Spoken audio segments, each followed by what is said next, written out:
So the nice thing I'll say first off is that LSAT has released nearly 100 old official LSAT administered exams in the past. So you have about 400 games you can practice on. So the way that you know how to diagram something is because you've seen many games previously. There's ordering, there's grouping, there's combinations of both. There's some curveballs out there, but I wouldn't worry too much about all the intricacies of all the subtypes. Just think broad strokes, ordering, grouping, combinations, and then miscellaneous.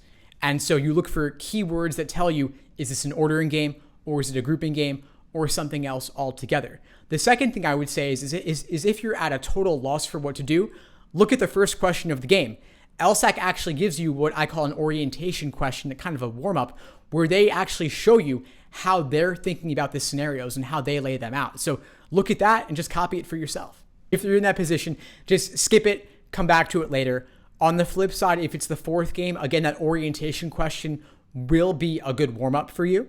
And remember that even if it looks unfamiliar at first glance or looks like it's something totally new at first glance, there really is nothing new under the sun on the LSAT. They're actually kind of lazy in a way, and they keep reusing old stuff, just dressing it up differently. And so if you want to avoid being in that situation where you're kind of at a loss for what to do, go back and do all the old curveball tough games from the past. I have a list of them I can share with you, run through all the weird ones that have ever appeared so you can at least get used to being presented with unfamiliar stuff. I think the biggest and most often overlooked time-saving strategy on logic games is reusing previous work, reusing hypothetical scenarios you've drawn in the past. You have your correct answer to the orientation question, then you have any valid scenarios you've drawn previously. And so you could do your orientation question and all your if local questions first, then do your general global ones later. And a lot of times the scenarios that you've drawn will actually help you eliminate wrong answers later in the game or help you solve a question altogether. And so you can be efficient by reusing those. This is a great question. It's an age-old one, and there's no hard and fast rule on this. If you see a way to make multiple main diagrams, great, do it. But also know that if you're not seeing a key way to unlock the game, that's fine. Be happy with whatever diagram you've drawn up to that point. Hopefully you've made at least one little inference or two. Then you can learn more over the course of the game as you draw more diagrams. Typically, the more diagrams you draw up front, the less you'll have to draw over the course of the game. So it could be more efficient. But also, if you're not seeing it, you don't want to get bogged down. Just go ahead, jump into the game, jump into those local questions where they're giving you a starting point, and then know that you can always make more inferences along the way. My goal for students is not necessarily that you'll solve it all 4 games perfectly. That would be amazing, of course.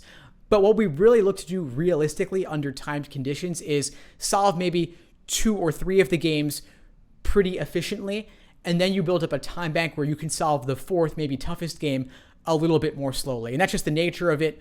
If you're a rock star and getting a 180, all 4 games super efficiently, awesome. If not, be okay with that. You could do perfectly fine drawing more diagrams over the course of a game. Listen, we're all human. We all make mistakes. Me too. I might initially draw something wrong.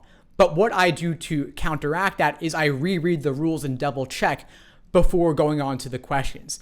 That little extra, maybe 10 seconds or so, just double checking your diagramming of the rules could save you several minutes in the long run, because otherwise, and this happens to a lot of students, they'll be halfway through the game, then realize they made a mistake because nothing's working out, and then they have to go back and redo everything. So you definitely don't want to be in that position. Just take an extra second, double check that you drew everything correctly, look for your conditional indicators, for example, and then just double check knowing that before you move on. And listen, if you even can't get the orientation question right, that's probably a red flag that something went wrong. If you're getting 2 right answers or 0 right answers, go back to your rules, make sure you did everything correctly. If not, correct course and then move on.